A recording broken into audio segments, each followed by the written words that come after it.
Good morning all of you. आज हम video के सेकेंड पार्ट में हो चुका है, थर्ड भी हो चुका है। सेट के हम आज फोर्थ पार्ट में आप लोगों को ऑपरेशंस ऑफ सेट के बारे में बताएंगे। जैसे आप लोगों ने मैथमेटिक्स में, अर्थमेटिक्स में आप लोगों ने ऑपरेशंस पढ़ते हैं, प्लस माइनस, मल्टीपल और डिवीजन, वैसे हम यहाँ सेट के बारे में बताएंगे कि आपको कौन कौन से ऑपरेशंस पढ़ने हैं। यहाँ पर ऑपरेशंस जो आपका है वो यूनियन, इंटरसेक्शन और डिफरेंस का है। तो operations of set, operations of sets, पहला ऑपरेशंस आपका है यूनियन। यूनियन ऑफ सेट का मतलब ये होता है कि अगर दो सेट लिए जाएं तो कॉमन एलिमेंट एक बार, और दोनों के जो कॉमन एलिमेंट ना हों उनको भी हम राइट कर सकते हैं। तो इसके लिखने का जो तरीका होगा, the union of two set A and B, the union of two set A and B is set C is set C। मतलब इन दोनों का यूनियन एक सेट C होगा, और C क्या होगा? Which consist of all those elements, which consist of all those elements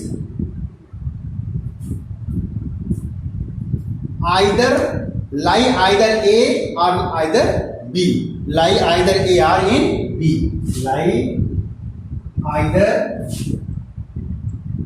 A or in B, A और B में दोनों। मैथमेटिकली इसको सिंबलिकली कैसे लिखते हैं? सिंबलिकली में ये होगा A union B equal to X such that X belong to A और X belong to B। ये मैथमेटिकली इसको सिंबलिकली डिफिनेशन बोलते हैं, जबकि ये आपका क्या है? थ्योरेटिकल पार्ट था। तो इसको हम कैसे एग्जांपल के थ्रू देखेंगे। जैसे एग्जांपल एक ले लिया जाए, find A union B if A equal to A B C and B equal to A E I O U। यहाँ पे आपसे कहा जाए A यूनियन B, देन तो जो कॉमन एलिमेंट होंगे तो उसको लिखेंगे, ये A भी लिखेंगे, जो कॉमन एलिमेंट नहीं होंगे उसको भी लिखेंगे B C। तो कॉमन एलिमेंट जो होंगे उसको भी लिखेंगे, जो कॉमन एलिमेंट नहीं होंगे उसको भी लिखेंगे। A B C E I O U, A E I O U। अब यहाँ पे आप देख सकते हैं, हमने यहाँ पर सेट बिल्डर फॉर्म में डिफिनेशन बताई थी कि X ऐसा एलिमेंट होगा जो A में भी होगा और B में भी होगा। तो यहाँ अगर देखें, सेट A में भी है और B में भी है, तो A यहाँ पे भी मिलेगा, आपको भी मिलेगा। तो A यूनियन B की डिफिनेशन आपके यहाँ क्लियर हो गई। ठीक है, आगे हम वो एग्जाम्पल के साथ करेंगे। थोड़ा सा आगे है, अगला ऑपरेशंस में सेकंड पार्ट है, लिखा यूनियन, यूनियन ऑफ सेट्स। और इनका जो सिंबल है, यूनियन का जो सिंबल होता है वो यू होता है। किसी भी दो सेट को हम यू के साथ ऑपरेट करेंगे। ऑपरेट का सिर्फ सिंबल है वो यू, वो ऑपरेट का सिंबल क्या है? ये है। ठीक है, उसके बाद दूसरा पार्ट जो आपका आता है ऑपरेशंस में, जो आपके सिलेबस से है, वो है इंटरसेक्शन। जैसा नाम वैसा काम। इंटरसेक्शन मतलब होता है उभयनिष्ठ, जो दोनों सेट में कॉमन हो वही एलिमेंट जो लिए जाए उसको बोलते हैं intersection of two sets. Intersection of two sets, इसकी डिफिनेशन होगी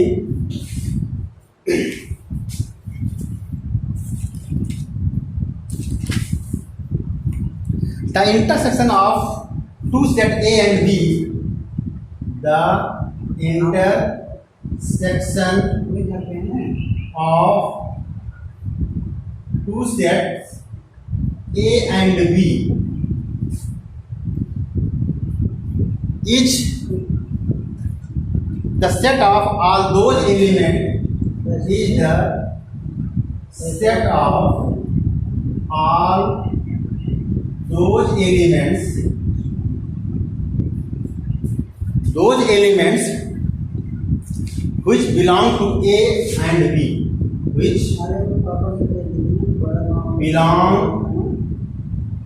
to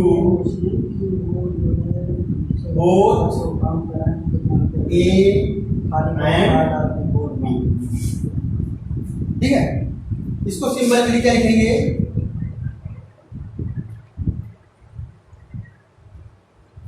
सिंबल के लिए आपका आएगा A union A intersection B equal to X such that X belong to A, यहाँ पर एंड आ जाएगा बस, X belong to B।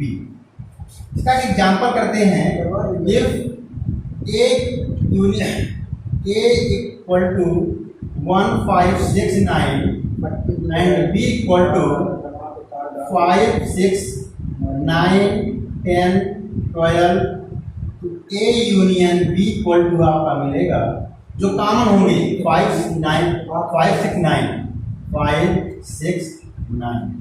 अब यहाँ पर अगर हम देखें डिफिनीशन जो हमारे सेट बिल्डर फॉर्म में है, x belong to A and x belong to B, तो यहाँ पे आप देखते हैं कि 5 6 7, तो 5 भी A में बिलोंग करता है और 5 B में बिलोंग करता है, 6 इसमें भी है इसमें भी, मतलब एंड का बाद यह दोनों में बिलोंग करना चाहिए। अब इन दोनों सेटों की कुछ प्रॉपर्टीज होती है, एक यहाँ पर रिमार्क पॉइंट लिखिएगा, remark A intersection B equal to 5। अगर दो सेटों में इंटरसेक्शन में कोई भी एलिमेंट कॉमन ना मिले तो उसको बोलते हैं that is A and B are disjoint set.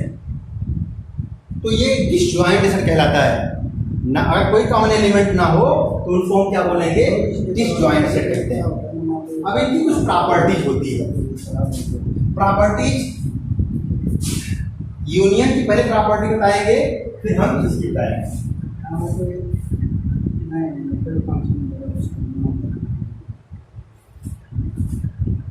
Properties of union,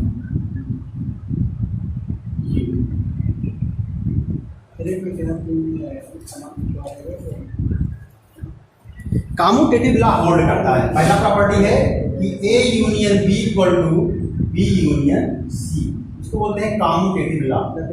commutative law, अगर A के साथ B के साथ एलिमेंट दिया जाए, B का A के साथ दिया जाए, दोनों में कॉमन एलिमेंट सेम, मतलब दोनों का यूनियन सेम होगा, चाहे A का B के साथ चाहे B का A के साथ, तो दोनों का सिस्टम एक ही बनेगा।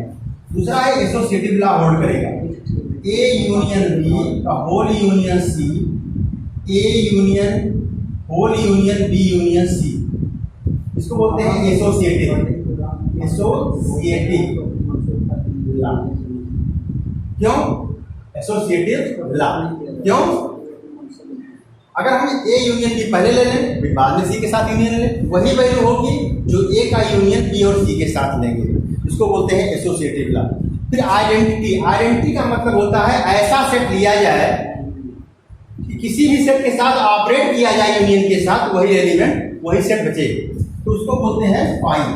तो थर्ड आपका है A union phi equal to E, तो इसको कहते हैं phi is a identity of, phi is a identity of union. कहने का मतलब ये हुआ कि फाई एक ऐसा, मतलब इम्पटी सेट एक ऐसा सेट है जो किसी भी सेट के साथ यूनियन लें तो उस सेट पर कोई इफेक्ट नहीं आएगा, वो सेल्फ का वैसे बना रहेगा। तो ये सेट क्या कहलाता है? Five identity of union set. अगला पॉइंट आपका है इनडेम्पो।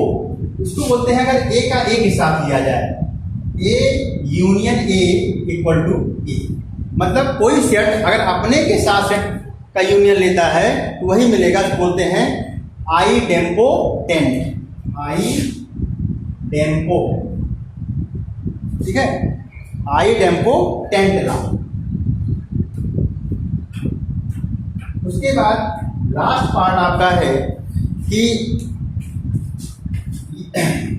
यूनिवर्सल सेट के साथ यूनियन ए लिया जाए तो हमारा वही यूनिवर्सल सेट ही होगा। यहाँ पर एक रिमार्क पॉइंट मैं लिख दे रहा हूँ। रिमार्क पॉइंट ये है कि A subset B imply that A union B equal to B.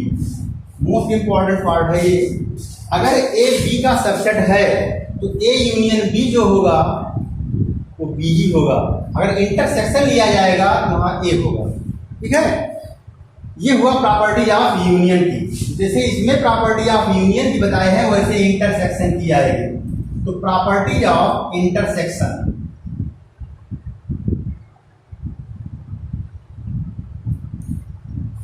पूरी कहानी होगी इंटरसेक्शन में कम्यूटेटिव लॉ होल्ड करेगा। ए का बी के साथ इंटरसेक्शन लिया जाए चाहे बी का ए के साथ, रिजल्ट वही मिलेगा। वही बात एसोसिएटिव लॉ होल्ड करेगा। अगर हम ए का इंटरसेक्शन बी के साथ लें और होल इंटरसेक्शन सी के साथ लें तो वही ए का intersection whole intersection B intersection of C होगा। एसोसिएटिव लॉ और कम्यूटेटिव लॉ दोनों में होल्ड करता है। बात आती है कि यहाँ पे दिक्कत क्या खड़ी होगी, क्योंकि फाई जो होता है वो सबसेट ऑफ सेट किसी भी सेट का होता है। तो अगर इंटरसेक्शन लेंगे यहाँ पर तो ये तुम फाई आ जाएगा। तो यहाँ पर आइडेंटिटी होल्ड नहीं करती है। ये बिल्कुल ध्यान रखिए कि आइडेंटिटी जो होगा इंटरसेक्शन फॉर्म में होल्ड आपको नहीं मिलेगी। तो इसका नियम ये आइडेंटिटी ना बना करके, क्योंकि आप इसे लिखा ना phi is a identity of union, यहाँ phi is a identity of union नहीं लिख सकते। यहाँ पे तो रूल बनता है law of phi and union. यहाँ पे एनसीईआरटी ने एक रूल बना दिए हैं, मतलब फाई के साथ किसी भी सेट का अगर हम इंटरसेक्शन लेते हैं तो फाई मिलेगा। Phi means empty set. लेकिन अगर यूनियन के साथ किसी भी सेट का लेते हैं कि ये क्या है यूनिवर्सल सेट, तो आपको क्या मिलेगा? ए मिलेगा।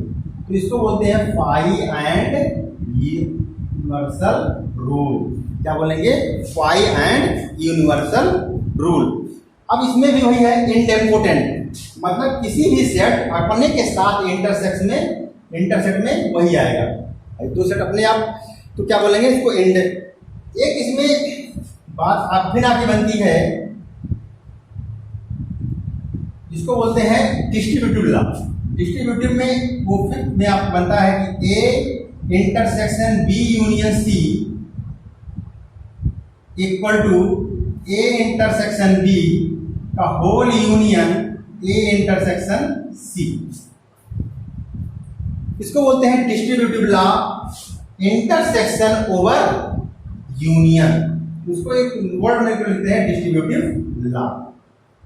इसी में एक रिमार्क पॉइंट भी लिख दे रहा हूं। वो रिमार्क पॉइंट क्या है कि अगर A subset to B imply that A intersection B equal to A.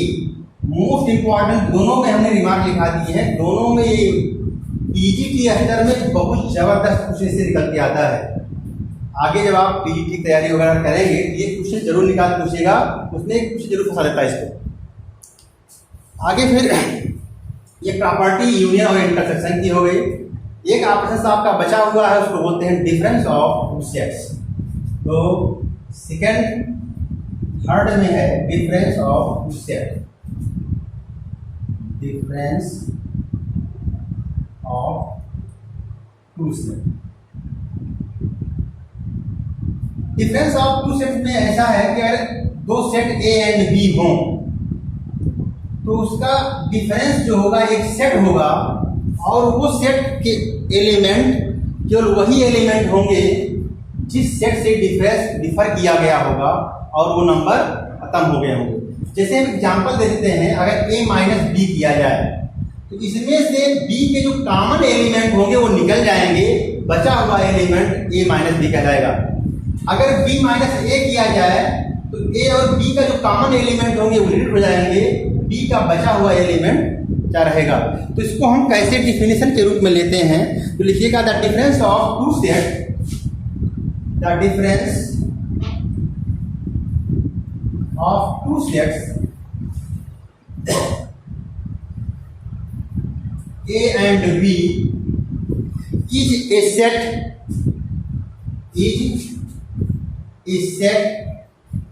which elements belong to A but not belong to B, which elements belong to A but not belong to B. Symbolically, A minus B equal to x such that x belong to A and x not belong to B. मतलब A में तो होगा B में नहीं होगा। इसका example देख लीजिए, अगर A एलिमेंट में आपका आता है 2, 5, 6, 9 और B में आपका आता है 6, 9, 10, 12, तो यहाँ पर A माइनस बी जो होगा इसमें कॉमन एलिमेंट कितने आ रहे हैं, 6 और 9, बचा हुआ कितना है। तो इसमें क्या कहा था कि इसमें से जो कॉमन एलिमेंट होंगे तो वो निकाल दिए जाएंगे, बचे हुए एलिमेंट A का लिख देंगे। वैसे B माइनस A करेंगे तो इसमें से कॉमन एलिमेंट क्या है 6 और 9 को हटा दीजिए, बचेगा क्या 9, 12। इसको आप चेक कर सकते हैं, अगर a माइनस बी आप देख रहे हैं तो 2 और 6 आ रहा है, तो 2 में देखो 2 और 6 यहाँ पे 2 और 5 है, 2 और 5 a में है b में नहीं है, तो डिफरेंस क्लियर हो रही ना। तो जो ऑपरेशन हमने आपको बताए हैं, ऑपरेशन ऑफ टू सेट में, उसमें हमने आपको बताया यूनियन के लिए सिंबल यू यूज करते हैं, इंटरसेक्शन के लिए सिंबल हम उल्टा ही बनाते हैं, उसके बाद डिफरेंस के लिए हम वही माइनस बनाते हैं। इसके आगे भी आपके यहाँ है ऑपरेशंस, उसको बोलते हैं सिमेट्रिक डिफरेंस, जो आपके कोर्स में नहीं है, फिर भी आगे जब आप पढ़ेंगे तो उसको बताया जाएगा। पहले कोर्स को पूरा किया जाए, फिर सिमेट्रिक डिफरेंस के बारे में आपको बताया जाएगा। बस फिर आपको डिफरेंस ऑफ टू सेट के बारे में थोड़ा सा जानकारी दी गई है, उसको मैंने यहाँ देने का प्रयास किया है, फिर भी आपको समझ में आना चाहिए।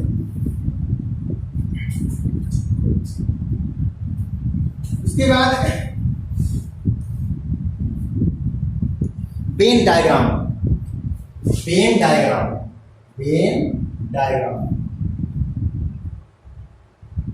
पहले हम यूनियन की बात करेंगे, फिर इंटरसेक्शन की, फिर डिफरेंस, तीनों के साथ। वेन डायग्राम को बताने के लिए मैं आप बता चुका हूं पहले भी कि वेन डायग्राम हमेशा एक यूनिवर्सल सेट के अंदर, जिसको हम रेक्टेंगल के रूप में बनाते हैं, तो एक जो यूनिवर्सल सेट होगा उसको हम रेक्टेंगल के रूप में लिखेंगे, उसको हम यू लिख देते हैं। इसके अंदर जो हमारे सबऑर्डिनेट जो सबसेट होंगे ए एंड बी, उसको हम इस फॉर्म में, एक ए होगा एक बी। अब बात आती है कि यूनियन, तो अगर हम ए यूनियन बी को बताएं तो ए यूनियन बी में कॉमन एलिमेंट तो होंगे ही होंगे, साथ में सभी एलिमेंट होंगे। तो all shaded region together common element है ए यूनियन बी। ऐसे आप वेन डायग्राम कैसे बनाएंगे, इसका कोई रूप नहीं है। आप लिखेंगे क्या, साइडेड रीजन, क्या लिखेंगे, साइडेड रीजन, क्या ए यूनियन बी। इंटरसेक्शन की बात आती है, ए इंटरसेक्शन बी, और कॉमन एलिमेंट तो हमेशा रेक्टेंगल में यू लिखेंगे, कॉमन एलिमेंट दो ए एंड बी दो सेट ले लेंगे, जो कॉमन एलिमेंट होंगे उसी को लिख देंगे, यहाँ लिखेंगे shaded region A and A intersection B. अगला बात आता है डिफरेंस, ए डिफरेंस बी। इसके लिए जब बनाते हैं वही वेन डायग्राम, जो हमारा रेक्टेंगल होगा ये यूनिवर्सल सेट यू लिखते हैं, इसमें ए माइनस बी, ए माइनस बी का मतलब हुआ ये बचा हुआ भाग, ये ए है ये बी है। यहाँ पे अगर हम कह दिया जाए बी माइनस ए और बी, ये आपका बी है और ये क्या है ए, तो हमारा ये बचा हुआ, तो ये आपका बचा हुआ भाग ये कहलाएगा साइडेड रीजन बी माइनस ए। यह क्या है साइडेड रीजन ए माइनस बी। तो हमारी बात समझ आपको आ गई होगी कि वेन डायग्राम से हम कैसे समझेंगे। तो यूनियन में कॉमन एलिमेंट होगा, बाद में सभी एलिमेंट, इंटरसेक्शन में केवल कॉमन एलिमेंट, और डिफरेंस में जो कॉमन एलिमेंट होगा उसको बाहर कर देंगे बचा हुआ एलिमेंट। तो ये ए माइनस बी का है, ये ए। तो ये तो आपके थे यूनियन, इंटरसेक्शन और डिफरेंस। यही इतने सिस्टम आपको पढ़ने हैं। उसके बाद आपको एक्सरसाइज में आना है। हम यहाँ पर केवल एक्सरसाइज के 2, 3, 4 क्वेश्चन कराएंगे। उसके बाद फिर आगे वाले वीडियो में मैं आपको पूरा क्वेश्चन कराऊंगा, फिर भी आप लोग करते रहिएगा। जो ना आवे उसको जरूर पूछिएगा। वैसे पहला क्वेश्चन है find union each of the following pairs.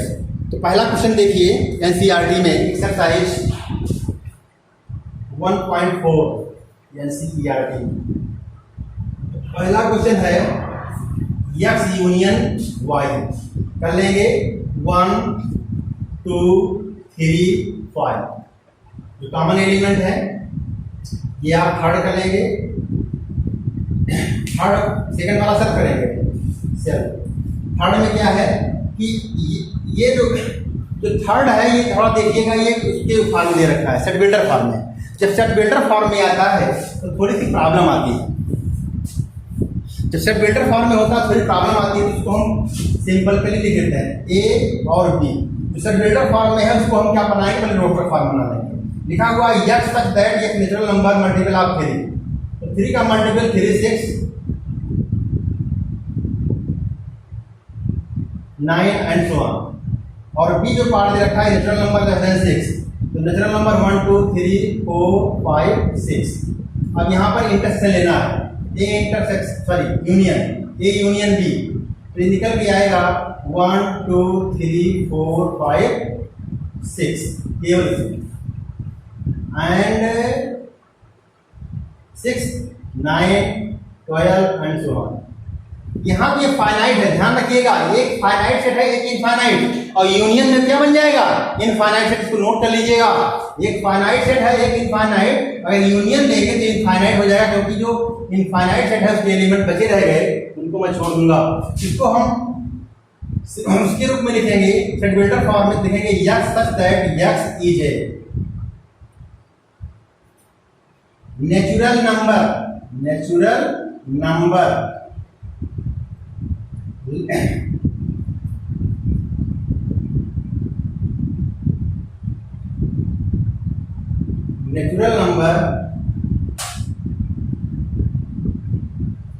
Less than 5 6 less than 6 and multiple of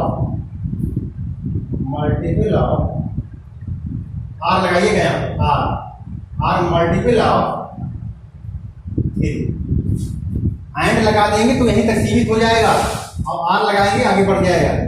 तो इस फॉर्म में हम इसको कन्वर्ट कर सकते हैं। ध्यान रहे जिस फॉर्म में क्वेश्चन पूछा जाए आंसर आपका उसी फॉर्म में होना चाहिए। तो हमारी उम्मीद है कि पहला क्वेश्चन आप लोग सेल्फ कर लेंगे, हमने बता दिया यूनियन के लिए। इसमें सेकेंड पार्ट है, इसमें लास्ट में फोर्थ किया गया है कि 1 2 3 ये सेट ए है और बी इक्वल टू 5 है।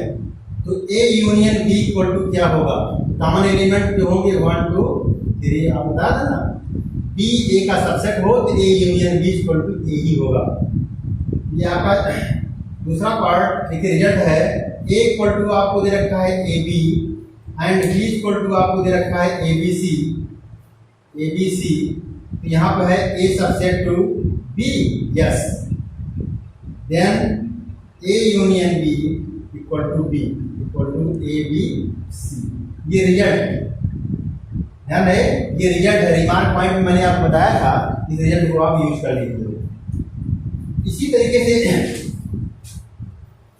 थर्ड क्वेश्चन जो आपके यहाँ दे रखा है 1 नंबर का, if A and B are two set A subset to B then what A union B.